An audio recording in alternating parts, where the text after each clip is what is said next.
Jadi sebelum kita masuk ke tahap ini saya mengingatkan kita semua ya, jadi bahwa tahap ini kali pusat, plasenta, uterus, ini adalah endometrium, perimetrium. Ini yang normalnya plasenta tidak langsung menempel pada endometrium karena di sini ada endometriumnya, di mana di sini adalah nanti tampak pada USG adalah suatu visum, yaitu suatu zona atau suatu daerah yang anekoik atau hipoekoik yang di antara plasenta dan dinding rahim. Jadi kalau tidak ada ini berarti mungkin plasentanya menempel langsung ke dalam myometrium tanpa ada visumnya, sehingga ini disebut sebagai plasenta yang adhesiva atau akreta. Makin dia masuk akreta dan akreta sudah ada masalah. Jadi ini adalah suatu tanda-tanda bahaya. Ini adalah kita akan belajar mengenai yang paling baru ya. Jadi bagaimana secara mudah kita men-screening plasenta akreta ya. Ini oleh Pak Bedu ini dan ini salah satunya oleh dari adik kita ya, Mas Rosi ya. Baik, jadi ini saya singkatkan dari hasil tersebut ada 3 langkah dari screening plasenta akreta. Yang pertama adalah awareness, kita harus selalu siap pada siapa saja nanti ya. Kemudian plasenta akreta adalah suatu spektrum, bukan suatu yang murni satu batas jelas tidak, tapi ada suatu spektrum dari kecil sedikit makin tinggi ya. Kemudian kita relevansinya ya. Nah, jadi yang paling penting adalah ini, yaitu apabila seorang wanita yang bekas operasi sesar kemudian plasenta previa itu adalah awareness. Ini kita harus pastikan, kita harus melihat apakah plasentanya itu menembus dinding dari rahim tersebut. Ya. Kemudian selanjutnya spektrum, jadi mulai dari sedikit sampai lanjut ya, jadi banyak sekali spektrumnya. Kemudian yang paling penting ini untuk USG kita harus memperhatikan uteroplacental depth. Kemudian ada lakuna dan neovaskularisasi. Jadi yang neovaskularisasi bukan hanya miliknya dokter AKB atau miliknya dokter Radot dan yang lain-lain. Neovaskularisasi bisa terjadi pada plasenta akreta karena plasenta akreta itu vaskularisasinya sudah sangat berbeda dibandingkan dengan plasenta biasa. Ya, nanti kita lihat. Ya. Ya, jadi kita lihat tampak agak kelihatan ya. Kalau siang ini memang kadang-kadang nggak kelihatan karena sudah mulai kita agak ngantuk. Baik, tadi masih kelihatan ya? Ya, baik. Ya, jadi kita lihat ini bagaimana plasenta normal. Ya ini ya. Jadi ini adalah plasenta. Ini adalah daerah ini ada daerah hypoechoic zone. Ini adalah yang membatasi plasenta dengan dinding rahim. Dinding rahim ya. Jadi yang membatasi plasenta dengan dinding rahim selalu ada ini garis ini ya.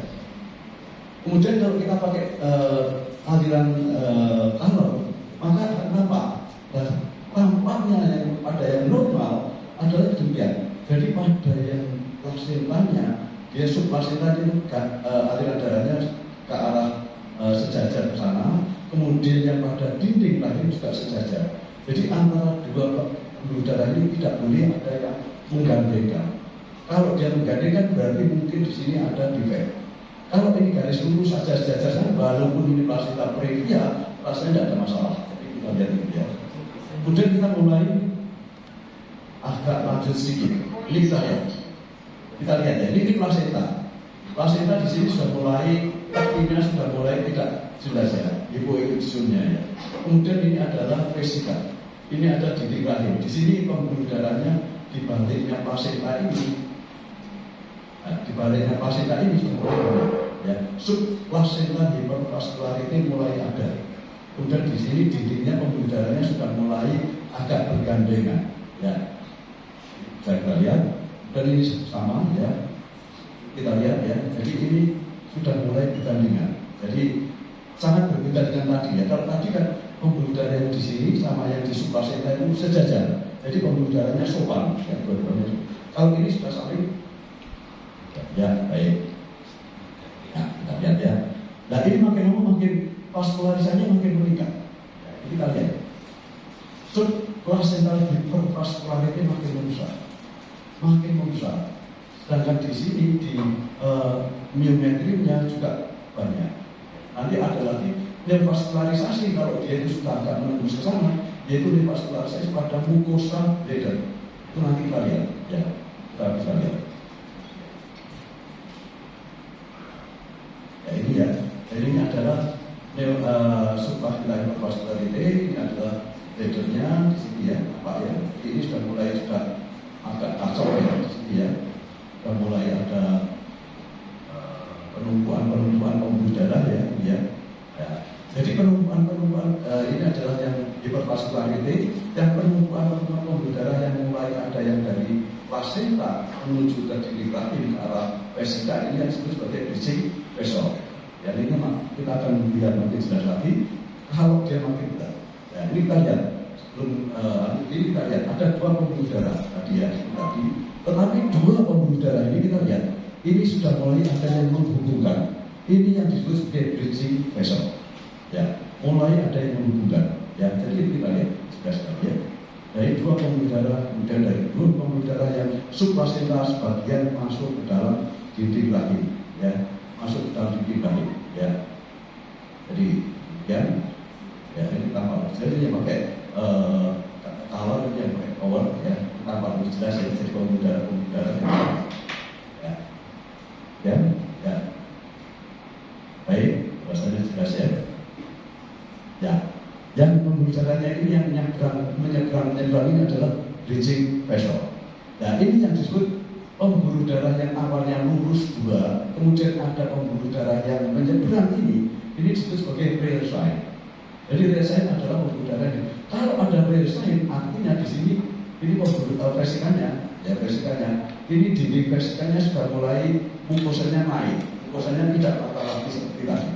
Ini mukosanya sudah mulai tidak rata. Tidak ratanya ini adalah oleh karena salah satunya karena ada neovascularisasi ini yang ingin menggandengkan pada ini semua. Akhirnya ini seperti gambar pemutih. Antara dua kemudian saling dihubungkan oleh baru.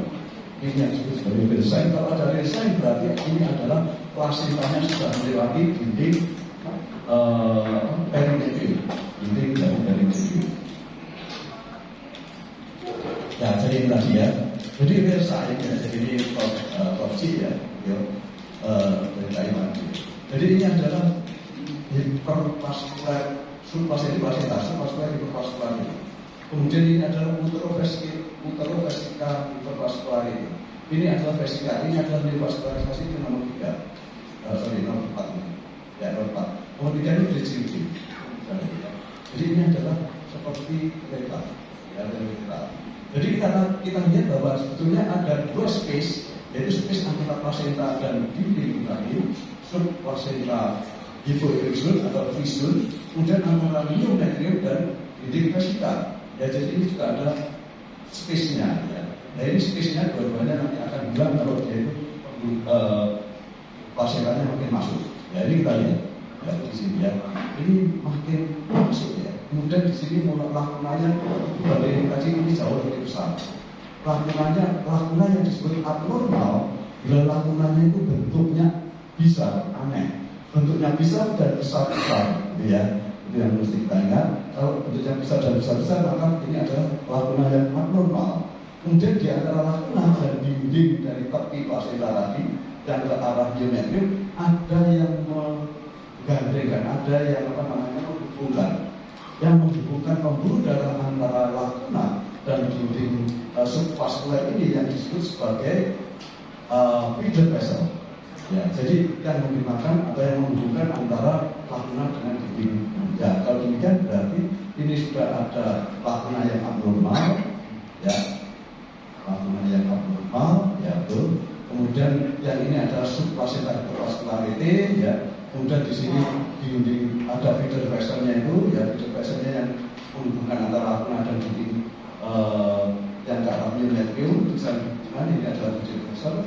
Dan di sini pun sudah mulai dindingnya tidak rata, ini sudah tampak real sign juga ya. Jadi ini adalah suatu plasenta berkereta. Ya, ini kemudian kita potong dengan transversal. Tadi semuanya longitudinal. Ini adalah transversal. Kalau kita transversal nanti ada bulging. Kalau bulging berarti plasentanya sudah mulai mati ya. Ini kita lihat bulgingnya ya. Ini plasentanya vaskular, ini vesikanya. Ini dinding yang agak normal sedikit dari vesika. Ini dinding vesikanya sudah kemasukan. Jadi tidak hanya bulging, tapi ini adalah protrusi dari plasenta masuk ke vesika. Seringkali kalau pada demikian ini seringkali terjadi perdarahan pada saat kencing, jadi hematopia. Jadi nanti kita lihat juga, nanti ada cara baru dengan cara memakai volume reading. Ya, kemudian yang penting juga untuk mengenai prognosis dari plasenta tersebut, atleta tersebut, apakah plasenta atleta ini bisa kita operasi secara konservatif, artinya bahwa pasien lainnya tidak perlu dihisterektomi atau harus histerektomi. Ini tergantung dari apakah serviknya juga terimbas oleh lebaran dari vaskularisasi. Makanya kita lihat apakah ada di serviknya. Ini adalah servik. Ternyata pembuluh-pembuluh darah dari plasentanya ini masuk ke servik. Lihat ya. Nah, kalau demikian ya sudah hampir kita tidak pernah bisa melakukan konservasi. Ini kita lihat ini serviks, ini adalah plasentanya, ya plasentanya sebagian masuk ke serviks, jadi ini sudah sampai melewati dari osteometer internum masuk ke dalam cervical. Ini kita lihat ya, jadi sampai ke serviks. Sampai serviks ya sudah, kalau demikian ya sudah untuk KI dari pasiennya kita selalu menyebutkan bahwa ini akan dilakukan histerektomi, tidak mungkin dilakukan konservatif. Baik. Ini ada cara yang baru, mungkin saya ini ada salah satu dari USG ya. Nanti mungkin buka-buka saja dengan kita pakai USG dari ini, mudah-mudahan kita bisa menunjukkan ini karena sepertinya ada yang seperti ini ya, sepertinya buka-buka. Ya, ini secara umum ya. Jadi ini vesika, ini plasenta, gampang ya. Plasenta, vesika. Kemudian dari plasenta ini myometrium, antara plasenta dan myometrium ada visum ya. Ini plasenta. Ini adalah visum, jelas ya. Atasnya jelas sekali kalau kita pakai PR itu seperti anatomi dari yang kita belajar. Dan C ini adalah myometriumnya. C itu myometrium. Baik, myometriumnya. Dan yang D itu adalah perimetriumnya, ya. Serosanya atau perimetriumnya. Kemudian yang E ini adalah antara myometrium dan mucosa. Ini adalah suatu zoom juga, ya, space, ya. Yang ada sebagai resiko yang terkait space ya. Kemudian baru yang ini adalah mukosa dari dinding vesika. Jadi ini adalah plasenta yang normal. Kan ini tampak semua nih, tampak semua. Plasenta dengan ini ada batasnya. Sehingga begitu lahir ini nanti mudah sekali dilepas. Ya, mudah lepas. Ya ini kita lihat sebenarnya kita perhatikan satu plasenta, kedua ini zonnya ini ya. Mudah yang ideal. Kalau ini kita lihat ada contoh yang lain. Nah, ini kita bisa melihat ini adalah plasenta, ini myometriumnya, ini adalah vesika, ini mukosa. Di sini yang virusnya tidak tampak, yang hanya tampak adalah space dari uterovesika, ya namanya. Uterovesika tampak jelas. Sedangkan yang plasenta, uteroplasenta tidak tampak. Jadi ini virusnya sudah mulai hilang. Krisulnya hilang atau krisulnya hilang. Jadi ini mestinya di sini ada batas antara ini dan yang ini ada, tapi ini tidak ada. Krisulnya hilang. Kemudian vesika di terakhir interface-nya masih ada. Jadi masih lurus saja bagus. Ya, jadi baik. Kemudian yang ini adalah trendline. Trendline ya seperti ini ya. Jadi seperti apa? Ya seperti apa? Trendnya trend gitu ya, trendline gitu ya. Jadi tampak ini ya. Masih bagus ya. Ini adalah mukosanya. Mukosanya licin halus. Ini adalah plasenta atleta yang masih tipe 1 ya. Jadi masih ringan. Jadi plasenta atleta yang adhesival. Dan yang kedua kita lihat di sini plasentanya, di sini space-nya plasenta terus sudah tidak tampak. Kemudian di sini uterusnya sudah mulai ada yang hilang ya. Kemudian mulai tren lainnya mulai ada yang bolong ya. Tapi mukosanya masih halus ya. Kita lihat semua ya, clear zone-nya tidak tampak. Kemudian vesika interspace sebagian masih ada, sebagian tidak ya. Kemudian di sini nah, tren lainnya sudah mulai terganggu ya, ini kelihatan ya, terganggu. Sedangkan ini ledger serosanya tampak jelas. Jadi sangat jelas sekali bahwa ini adalah plasenta yang sudah mulai inkreta. Ya, ini gradual. Ya. Kemudian kita lihat selanjutnya. Ya, ini tambah lebih parah lagi ya. Ini vesikanya, ini mukosanya vesika sudah mulai tidak rata. Ya, ini plasentanya, uteroplasentanya jelas tidak ada. Ya. Kemudian dari vesiko uterine interspace-nya juga flusun yang kedua tidak tampak. Kemudian ini tren lainnya juga tidak ada semua. Dan mukosanya pun mulai terjadi gangguan. Tidak harus seperti ini. Ini adalah yang grade 3 atau placenta percreta. Nah ini kita harus membedakan dengan ini. Ini juga sama. Ini dindingnya tipis sekali. Jadi ini kita lihat, ini placentanya jelas. Ini frisumnya jelas ya. Frisumnya jelas sampai sini ya. Frisumnya, ketiga. Ini frisumnya jelas sampai di situ ya. Kemudian ini myometriumnya jelas sampai sana ya. Batasnya 1, 2, 3 ini masih jelas. Tetapi yang di sini agak lebar, di sini makin sempit. Ya. Vesiko uterine interspace-nya juga tampak jelas. Ya. Kemudian tren lainnya tampak jelas. Ya. Kemudian mukosanya pun masih bagus. Tetapi ini makin tipis. Apa ini? Ini adalah yang disebut sebagai uterine dehiscence. Jadi ini berbeda. Jadi setelah dehiscence dari kehamilan, ini tampak jelas pada pemakai ini. Ya. Kita lihat semua. Ya. Jadi ini adalah yang tadi, yang pertama tadi, di mana ini adalah masih grade 1, masih placenta increta biasa, dinding rahimnya masih halus. Kemudian grade 2 ini mulai tampak kebiruan atau keunguan dengan pembuluh-pembuluh darah yang banyak. Ini adalah suatu placenta yang akreta grade 2 atau placenta yang mulai increta. Sedangkan kalau dia sudah mulai bulging, tampak placenta di sini dengan vaskularisasi yang banyak, ini adalah placenta percreta atau grade 3. Kalau dia placentanya percretanya dia itu nanti menempel pada buli-buli, ini disebut 3B. Dia sudah mulai menyebar, jadi sudah mulai menginvasi buli-buli. Ya, jadi sudah menyebar. Ya ini yang tadi satunya. Ini placentanya tampak bulging. Ya. Ini adalah placenta sudah tampak tipis sekali ya. Begitu kita buka seksium, placentanya kok tipis sekali placentanya tampak. Sedangkan di sini tidak tampak pembuluh-pembuluh darah. Tidak tampak. Ini adalah dehiscence dari sekarang.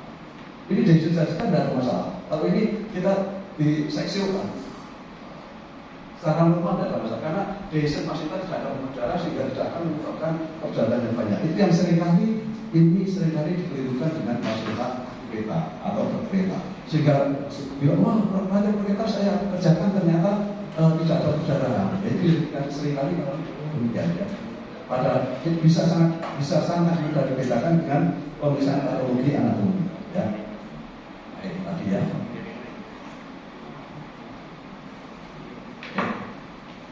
Ya, nah, ini yang baru kita ya kemarin sebutkan pasal ada placenta akreta kita rekam. Ya, jadi ini kita lihat ya. Jadi yang penting kalau ada placenta kita lihat placenta ini ya kita lihat. Placenta, myometrium jelas ya. Kelihatan ya. Kita ikuti ada frisum, myometrium, placenta, Nah ini sudah mulai agak hilang. Nah ini agak hilang. Kemudian di sini ada hipervaskular dari placentanya. Kemudian kita lihat lagi dulu. Ini mulai ada menonjolan, ada bridging ya kelihatan ya. Ya, jadi ini adalah placenta previa yang vokal. Vokal artinya hanya di daerah sini saja, di daerah lain tidak ada. Ini adalah kita lihat lagi, ya pakai vaskularisasi, ya ini ya. Nah ini vaskularisasi bagus, sopan ya, sopan sekali ya. Jadi tidak ngambul ya. Kita lihat ya, terus ya. Pada visunya tampak jelas ya. Nanti kalau baca, cuma sayangnya kita tidak ada pasien yang placenta previa atau akreta sehingga ini kita tidak bisa menunjukkan ya. Ya jadi tadi ya pembicaranya sopan yang ini masih sana, lurus-lurus. Tapi begitu sampai di sini. Ini pembuluh darahnya sudah mulai chaos. Nah, mulai chaos. Nah, ini yang placenta akretanya adalah di daerah sini, ya, vokal. Ini adalah osteoputeri internum. Kalau dia di atasnya sama, kemungkinan besar masih bisa dipertahankan. Tapi kalau di bawah sini ke daerah cervical, kemungkinan besar tidak bisa dilakukan konservatif. Jadi kita pakai yang power ya. Ini lebih jelas. Nah, ini ya. Tadi ini ada pembuluh darah 1, 2 kan seperti rel tadi ya, rel saya.